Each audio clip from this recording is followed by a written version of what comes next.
ಸ್ವಾಗತ. ನೀವು ಕೇಳ್ತಾ ಇದ್ದೀರಾ ಮಾರ್ಕೆಟ್ ಮಾತುಕತೆ ಪಾಡ್ಕಾಸ್ಟ್.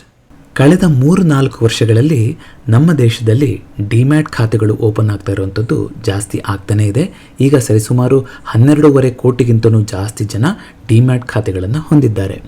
ಇದರಲ್ಲಿ ಕೆಲವರು ಸ್ಟಾಕ್ ಮಾರ್ಕೆಟ್ ಬಗ್ಗೆ ತಿಳ್ಕೊಂಡು ಮ್ಯೂಚುವಲ್ ಫಂಡ್ಸಲ್ಲಿ ಇನ್ವೆಸ್ಟ್ ಮಾಡಿದ್ದವರಾಗಿ ಅಥವಾ ಸ್ಟಾಕ್ ಮಾರ್ಕೆಟ್ಗೆ ಹೊಸದಾಗಿ ಬರ್ತಿರೋದಾದ್ರೂ ಫಂಡಮೆಂಟಲ್ ಅನಾಲಿಸಿಸ್ ಅಂದ್ರೇನು, ಟೆಕ್ನಿಕಲ್ ಅನಾಲಿಸಿಸ್ ಅಂದ್ರೇನು ಅಂತ ತಿಳ್ಕೊಂಡು ಕಂಪ್ನಿಗಳ ಬಗ್ಗೆ ಅರ್ಥ ಮಾಡಿಕೊಂಡು ಇದು ಹೇಗೆ ಕಾರ್ಯನಿರ್ವಹಿಸುತ್ತೆ ಅಂತ ನೋಡಿಕೊಂಡು ಇನ್ವೆಸ್ಟ್ ಮಾಡೋದಾಗಲಿ ಟ್ರೇಡ್ ಮಾಡೋದಾಗಲಿ ಮಾಡ್ತಾ ಇದ್ದರೆ ಸುಮಾರು ಜನ ಇದನ್ನು ಒಂದು ರೀತಿಯಾಗಿ ಗ್ಯಾಂಬ್ಲಿಂಗ್ ಥರ, ಅಂದರೆ ತುಂಬ ವೇಗವಾಗಿ ಇಲ್ಲಿ ದುಡ್ಡು ಮಾಡ್ಬೋದು ಅನ್ನೋ ಮನೋಭಾವದಿಂದನೇ ಬಂದಿರ್ತಾರಲ್ವ.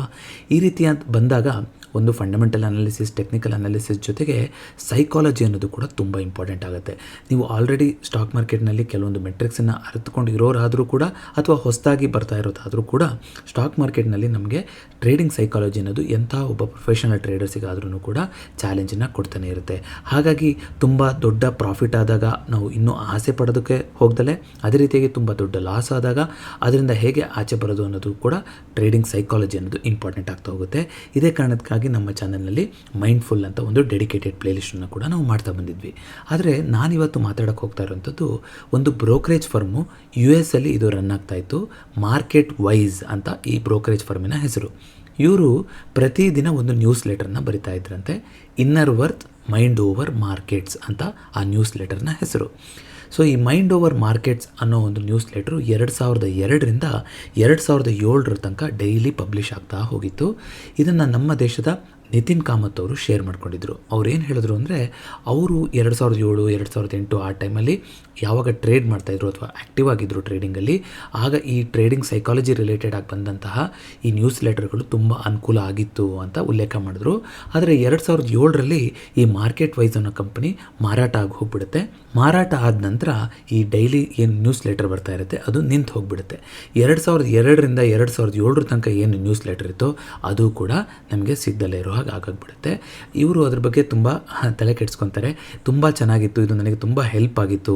ಈ ಆರ್ಟಿಕಲ್ಸ್ಗಳು ನಮ್ಮ ದೇಶದ ನಮ್ಮ ಟ್ರೇಡಿಂಗ್ ಕಮ್ಯುನಿಟಿ, ಇನ್ವೆಸ್ಟರ್ಸ್ ಕಮ್ಯುನಿಟಿಗೂ ಕೂಡ ಸಿಗ್ತಾ ಹೋಗಬೇಕು ಅಂತ ಹೇಳ್ಬಿಟ್ಟು ಈ ಕಂಪನಿಯ ಪ್ರಮೋಟರ್ ಯಾರಿದ್ರು, ಓನರ್ ಯಾರಿದ್ರು ಅಂತ ಹುಡುಕ್ತಾ ಹೋಗ್ತಾರೆ.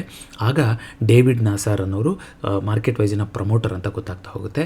ಅವ್ರ ಹತ್ರ ಮಾತಾಡಿ ಕನ್ವಿನ್ಸ್ ಮಾಡಿ ಈ ಆರ್ಟಿಕಲ್ಸ್ದು ಪಬ್ಲಿಷಿಂಗ್ ರೈಟ್ಸ್ನ ನಮಗೆ ಕೊಡ್ತೀರಾ ಅಂತ ಕೇಳ್ತಾರೆ.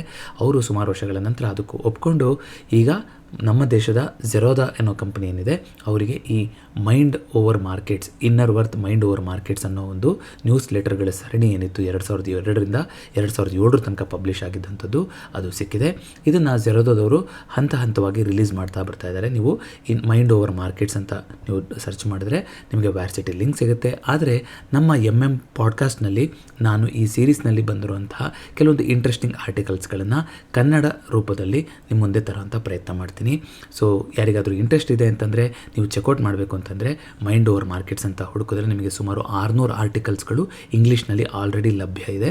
ಯಾವ ರೀತಿಯಾಗಿ ಫಂಡಮೆಂಟಲ್ ಅನಾಲಿಸಿಸ್, ಟೆಕ್ನಿಕಲ್ ಅನಾಲಿಸಿಸ್ನ ನಾವು ಕಲ್ತ್ಕೊತೀವೋ ಅದೇ ರೀತಿ ಸ್ಟಾಕ್ ಮಾರ್ಕೆಟ್ನಲ್ಲಿ ಮನುಷ್ಯರ ಮನಸ್ಥಿತಿ, ಎಮೋಷನ್ಸ್ ಯಾವ ರೀತಿ ವರ್ಕ್ ಆಗುತ್ತೆ, ಅದನ್ನು ಯಾವ ರೀತಿ ಐಡೆಂಟಿಫೈ ಮಾಡೋದು, ಅದರಲ್ಲಿ ಯಾವುದನ್ನು ನಂಬೋದು, ಯಾವುದನ್ನು ಬಿಡೋದು, ಒಬ್ಬರ ವ್ಯಕ್ತಿತ್ವ ಯಾವ ರೀತಿ ಚೇಂಜ್ ಆಗ್ತಾ ಹೋಗುತ್ತೆ ಮಾರ್ಕೆಟ್ನಲ್ಲಿ ಅನ್ನೋದು ತುಂಬ ಇಂಪಾರ್ಟೆಂಟ್ ಆಗುತ್ತೆ.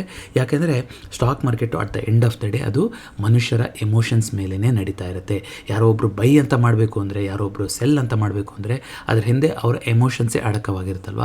ಹಾಗಾಗಿ ಯಾಕೆ ಒಬ್ಬರು ಬೈ ಅಂತ ಮಾಡ್ತಾ ಇದ್ದಾರೆ, ಯಾಕೆ ಒಬ್ಬರು ಸೆಲ್ ಅಂತ ಮಾಡ್ತಾ ಇದ್ದಾರೆ ಅನ್ನೋದನ್ನು ತಿಳ್ಕೊಳ್ಳೋಂಥದ್ದು. ಜೊತೆಗೆ ನಮಗೆ ತುಂಬ ದೊಡ್ಡ ಲಾಸ್ ಆದಾಗ, ಲಾಸ್ ಆಗದಲ್ಲೇ ಇರೋ ಹೇಗೆ ತಡೆಯೋದು ಫಸ್ಟ್ ಆಫ್ ಆಲು, ಅದೇ ರೀತಿಯಾಗಿ ಪ್ರಾಫಿಟ್ ಆದಾಗ ಇನ್ನೂ ಜಾಸ್ತಿ ಗ್ರೀಡ್ ಆಗದಲೇ ಒಂದು ನ್ಯೂಟ್ರಲ್ ಮೆಂಟಾಲಿಟಿನಲ್ಲಿ ಯಾವಾಗಲೂ ಒಂದು ರ್ಯಾಷನಲ್ ಮೈಂಡ್ಸೆಟ್ನ ಯಾವ ರೀತಿ ನಾವು ಕಾಪಾಡ್ಕೊಂಡು ಹೋಗಬೇಕು ಅನ್ನೋದಕ್ಕೆ ಟ್ರೇಡಿಂಗ್ ಸೈಕಾಲಜಿ ಬಗ್ಗೆ ನಾವು ಆಗಾಗ ಮನನ ಮಾಡ್ಕೊತಾ ಇರೋಂಥದ್ದು ತುಂಬ ಮುಖ್ಯವಾದ ವಿಚಾರ ಆಗುತ್ತೆ. ಹೋಪ್ಫುಲಿ ಈ ಆಡಿಯೋ ನಿಮಗೆ ಇಷ್ಟ ಆಗಿದೆ ಅಂತ ಅಂದ್ಕೊತೀನಿ.